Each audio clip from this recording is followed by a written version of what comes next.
well-regulated militia being necessary to the security of a free state, the right of the people to keep and bear arms shall not be infringed. Welcome to another edition of Bearing Arms, Cam and Company. My name is Cam Edwards. I'm so glad you joined us on the program today. Coming up here in a matter of moments, we'll be talking about the latest prospects for gun control in the U.S. Senate, as well as later on in the program, a story out of Indianapolis, Indiana, which is a perfect example of why we need to be focusing on enforcing the laws that are already on the books, laws against violent crime, rather than trying to impose new restrictions on the right to keep and bear arms, which, of course, is the top priority right now for Democrats, not only in the Senate, but in the U.S. House as well.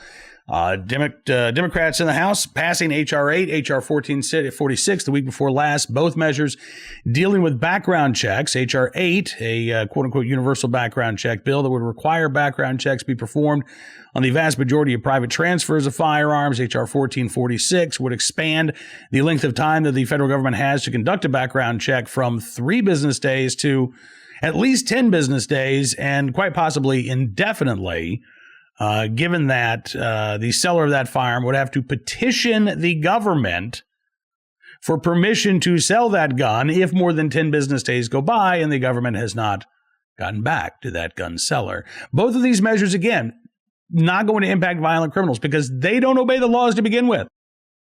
They're not acquiring their guns legally. They're not going through a background check to get a gun. And we've talked about this, the fact that there are things that could be done right now to dramatically increase public safety without putting a new gun law on the books, without trying to infringe on the rights of legal gun owners. But Senate Democrats don't seem to be interested in that. Now, it's Democrats either, for that matter. What they are interested in, apparently, is politics over public safety. Take a look at this headline from BuzzFeed. This was over the weekend.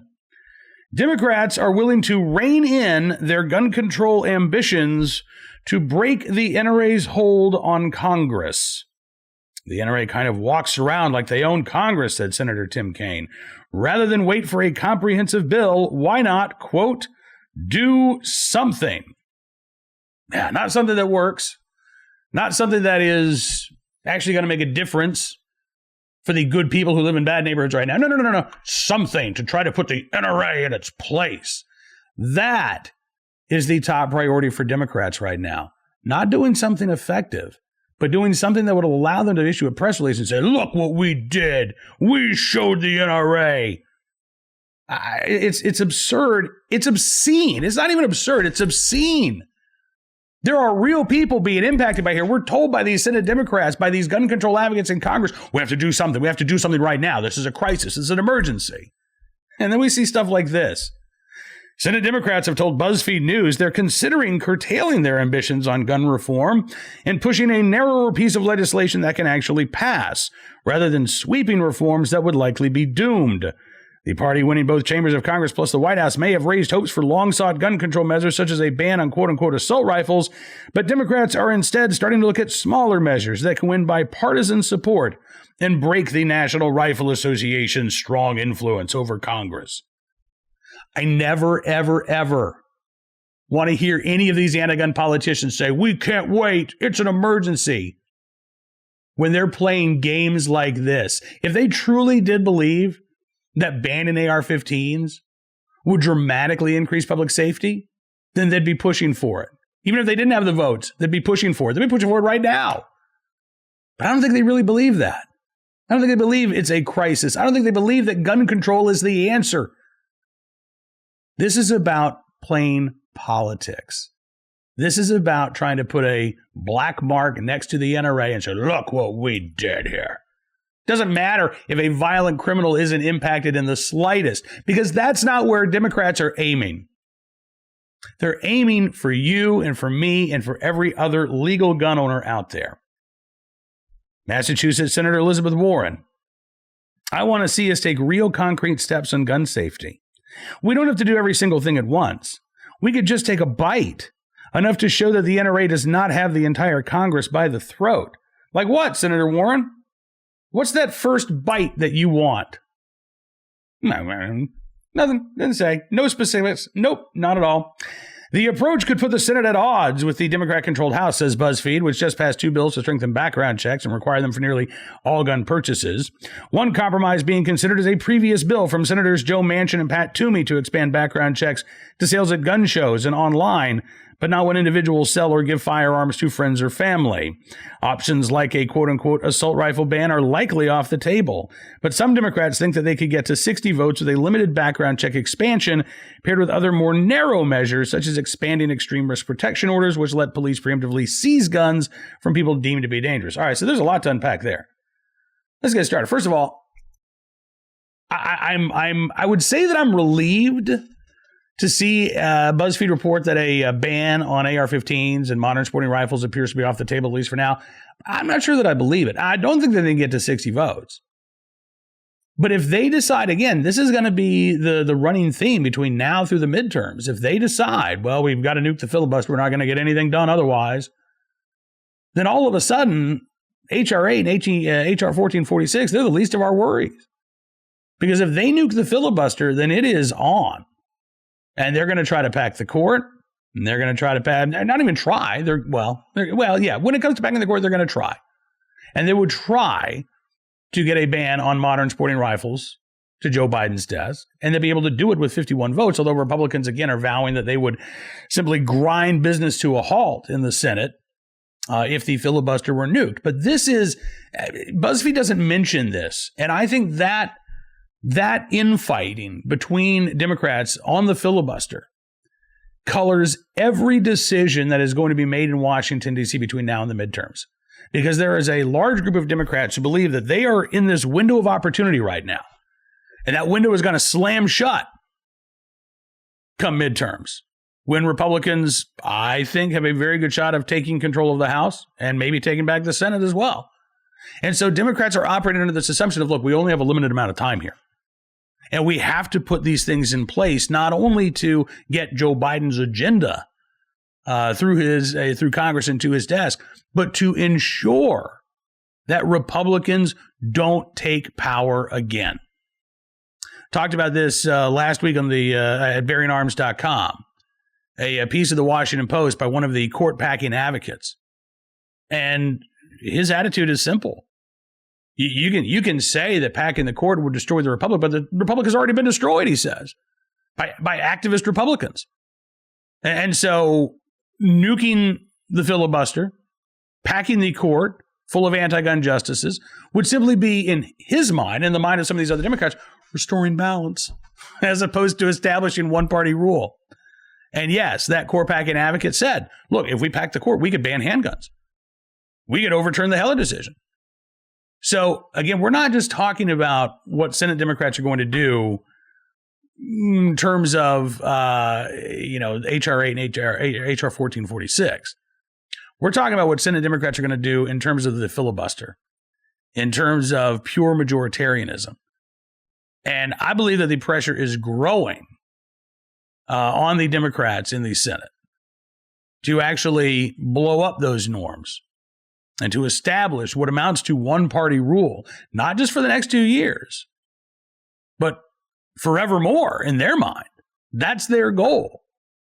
They say the Republican Party is illegitimate, that it has to be put in its place. And sure, maybe one day they would allow competition to arise again somewhere. But for the foreseeable future, no. They believe in Democratic dominance at the federal level. I think that's a awful idea politically for all kinds of reasons. But that really is the undercurrent of everything that it is we're talking about here. But let's play along. Let's say, all right, the filibuster remains in place, takes 60 votes. So in that case, you're not going to get a gun ban. What about red flag laws? First of all, there are a couple of things here. Would they be talking about giving grants to states to set up their own red flag laws, which is problematic? Or would they be talking about trying to establish some sort of federal red flag procedure, which would be even more problematic? Because as BuzzFeed describes this, they say the extreme risk protection orders let police preemptively seize guns from people deemed to be dangerous. Yeah. And then they don't do anything with the dangerous people. A judge using a very low standard of review says, well, preponderance of evidence leads me to believe you may be a danger to yourself or others. So we're going to take your guns. We're going to leave your knives. We're going to leave your car keys. We're going to leave your matches and your gasoline and your rope and your pills and everything else. We're going to take any illegal guns that you might own. Does anybody really believe that that's the most effective way to deal with a dangerous individual? I mean, really believe that? Because to me, even if we're talking about people who truly are dangerous, taking any illegally owned firearms they might have and leaving the dangerous person on the street doesn't actually solve the problem. This is a gun control bill disguised as a mental health bill. And again, it's about doing something as opposed to doing something that works. Now, speaking of do something politicians, jeez, check out this quote. I'm trying so hard not to cuss today. I really am, because I could just let the F-bombs fly as I'm going through this BuzzFeed story. Check out this quote by one of my two senators, Senator Tim Kaine of Virginia, who says, quote, my preference would be to do something like background checks just to show we can. Just to show we can. The NRA kind of walks around like they own Congress. I would say rather than wait for a comprehensive bill, why not do something? Tim Kaine, you pathetic. Okay, again, trying really hard not to cuss. How gross is that? Let's just do something because we can. Just so we can put the NRA in its place. Not do something that'll actually make a difference in the lives of residents of high crime neighborhoods. Not do something that would actually start to tackle the problem of gang violence. Nothing like that. Let's just do something just to show we can. I got to check and see when Tim Kaine is up for re-election. I mean, Virginia is unfortunately trending blue, so he's probably going to get re-elected next time. But that statement alone, to me, it should be worth a challenge to Tim Kaine. Because I don't believe that a guy like Tim Kaine should be in office if his goal is to stick it to the NRA as opposed to actually improving the lives of Americans. And that's exactly what he wants to do. While Senate Majority Leader Chuck Schumer has said he wants to take up the House bills, BuzzFeed reports there is currently no timetable to do so. Yeah, remember a couple weeks ago? We're going to get this done. We're not going to wait. Yeah, they are. They're going to wait because it's such an emergency that they're not going to act on it right away. In the meantime, the Senate is going in its own direction with a committee study led by Connecticut Senator Richard Blumenthal, who says that he does not expect an omnibus-style suite of gun control reforms. He says, quote, there are obviously some parts and pieces of this agenda that are easier to frame in passable form than others. I think the approach should be comprehensive. That's the goal, but we may take it piece by piece, he says. So again, the goal and the agenda is not to reduce violent crime. It's to reduce legal gun ownership. It is to turn a right of the people into a privilege to be doled out by the government, which is why you will have so many Americans objecting to what the Democrats are trying to do, because they are aiming in the wrong direction. Look, there are more than 100 million Americans who are currently exercising their Second Amendment rights. Far more than that are eligible to do so. And they may very well decide one day, you know what? It's time. I'm going to buy a gun. Even if you're not exercising your Second Amendment rights right now, you should be willing to fight for them. You should be willing to stand up for them. You should be contacting your member of Congress, your senators, and telling them, look, this is ridiculous. You want to do something? Well, rather than try to score some sort of, cheap points against the NRA or gun owners by passing something, why don't you actually work on something that will make a difference, that doesn't infringe on anybody's constitutional rights, that doesn't even set up a new crime? Because you don't have to do any of those things to effectively reduce violence. Let's turn our attention to today's Armed Citizen story, our good deed of the day, and our recidivist report, which provides a perfect case in point. In Indianapolis a couple of days ago, well, now I guess it's been about a week, there were 4 people shot in a home. The suspect in this case apparently angry over a stimulus check. He wanted money from the stimulus check that was given to family members. Didn't get it, so he shot and killed them.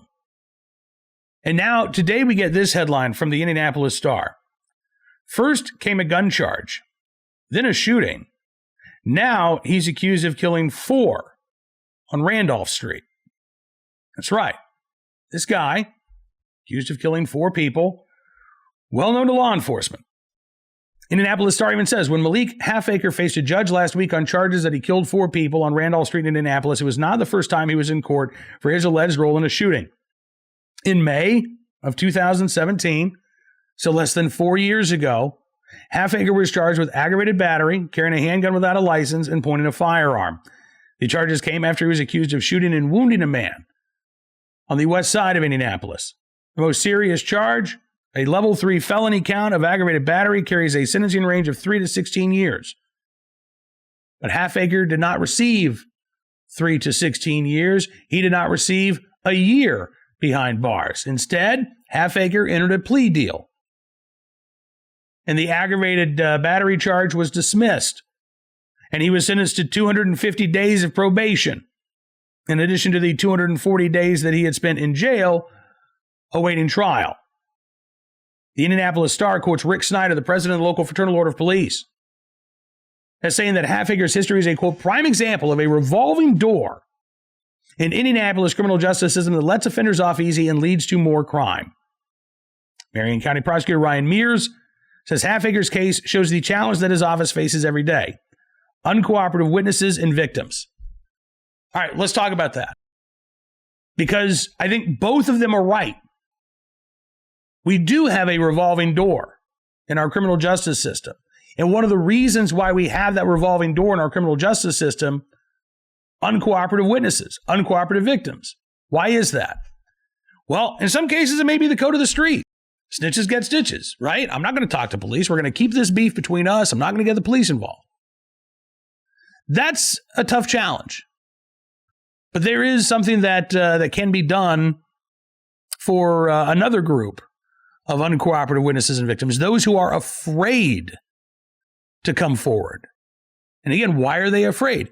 Because they see the revolving door in the criminal justice system. So why should I go testify in open court if I know that this individual is likely to get a slap on the wrist and be returned to the streets in a short period of time? Why should I do that? Even if he does get put away for, let's say he gets put away for 16 years. He's got friends out there. He's got associates who might come after me because I put their buddy away. That is a real concern. And sadly, this is an area in which Tim Kaine, Richard Blumenthal, Chuck Schumer, Joe Biden, Kamala Harris, Nancy Pelosi, all of the Democrats could act. Instead of a new gun control bill, instead of grants for red flag laws, how about grants to states? How about grants to high crime cities to bolster their witness protection programs, to ensure that witnesses can come forward and testify and do so without putting their own life on the line? You think maybe we could do that? I mean, that's something, Tim Kaine. You get to do something. Now, here's the thing. The NRA would probably go along with it. I don't think the NRA would object. I haven't talked with anybody at the NRA, but I can't imagine the NRA objecting. But is that a good enough reason to not do something? Well, it doesn't tick off the NRA. That should be the goal. The goal should be to save lives. And this would be a concrete step that would save lives. But instead, what are they doing? Engaging in this mental masturbation fantasy of, well, maybe we could start with a background check bill and then we could get a gun ban bill after that. Enough. People are dying. People are losing their lives needlessly. And Democrats, again, are aiming at legal gun owners with their legislative fire. People like Mr. Halfacre, yeah, they just get a slap on the wrist and a slap on the wrist. And then eventually they commit a crime so heinous that it ends up on the front page of the paper, that it leaves the nightly news. And then, and only then, do we decide to get serious with them.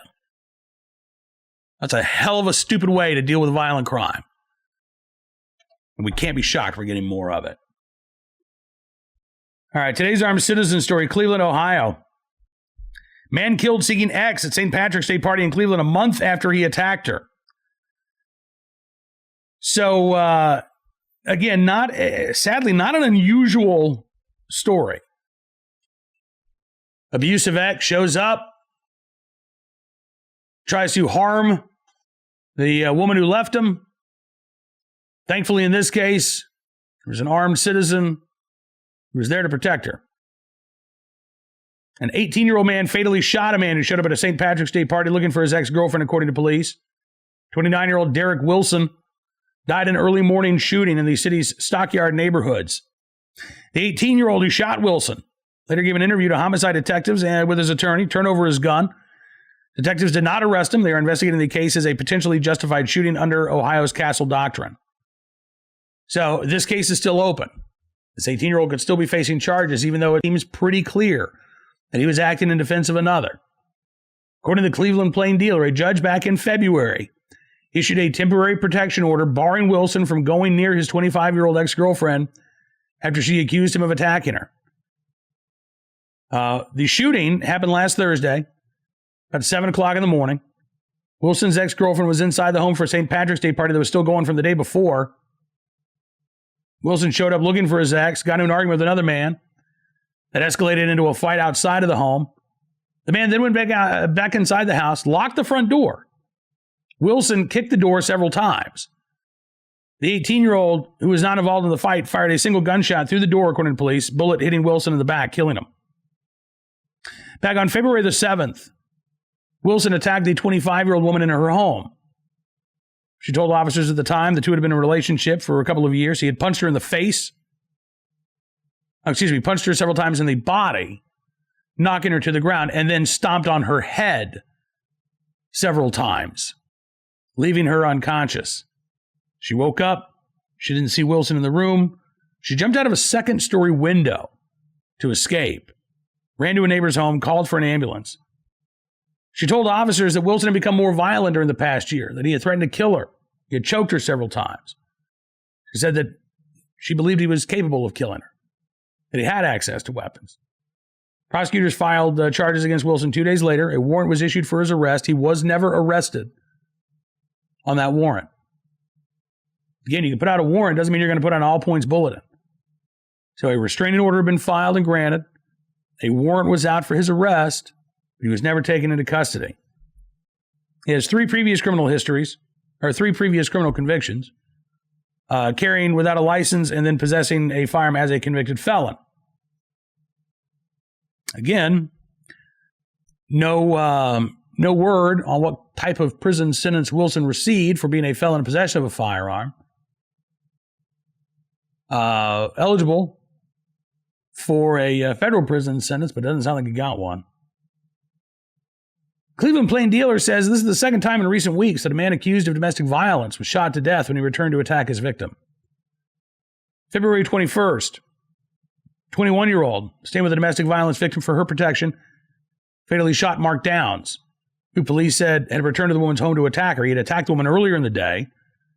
Police had previously arrested and charged him with domestic violence in connection with an incident back on February the 7th, in which Downs repeatedly punched the victim in the face. No charges filed against the 21-year-old for that shooting. We'll keep our eyes on this case out of Cleveland, the most recent case involving the 18-year-old. But again, in this case as well, just as in the case of Malik Halfacre in Indianapolis, the criminal justice system and the flaws within the criminal justice system helped this attack occur rather than preventing this attack. So why, again, are Democrats in Congress so focused on legal gun owners as opposed to stopping career criminals like these guys? All right, finally today, our good deed of the day, Winslow, New Jersey, where a police officer in the right place at the right time, willing and able to do the right thing in rescuing a woman from her home on Saturday night. Patrolman Gerald Farron pulling the victim of this fire from a smoke-filled apartment around 9 p.m. on Saturday. According to the Courier Post, the woman was hospitalized for treatment of burns as well as smoke inhalation. Farron was on patrol when he saw the flames coming through the rear sliding door of a ground floor apartment at the Edgewood Acres complex. The officer alerted the dispatch. Firefighters were on their way, but before they arrived, he entered the apartment's front door to hear somebody calling for help. An account posted to the to the police department's Facebook page said he was able to make his way through the heavy smoke condition and locate an elderly woman laying on the floor. Farron was able to remove the woman to safety, performed first aid until the Winslow Township EMS arrived. Police account says other responding officers evacuated all the residents in the same apartment building. In addition to the woman's life being saved, police were able to get her pets as well, a dog and a parrot, both rescued from the flames. So in the right place, at the right time, willing and able to do the right thing. Patrolman Gerald Farron in Winslow, New Jersey. We thank you very much for your very good deed. That is all the time we've got for you on this edition of Bearing Arms Cam and Company. I want to thank you for being a part of the program as always. Don't forget, you can subscribe to Town Hall Media on YouTube. That way you'll never miss a program. Or Bearing Arms Cam and Company on Rumble. If you prefer the audio version instead, we got you covered there as well. Apple Podcasts, Amazon Podcasts, Spotify, SoundCloud, Stitcher, townhall.com's podcast page. You can find us there. Just look up Bearing Arms Cam and Company.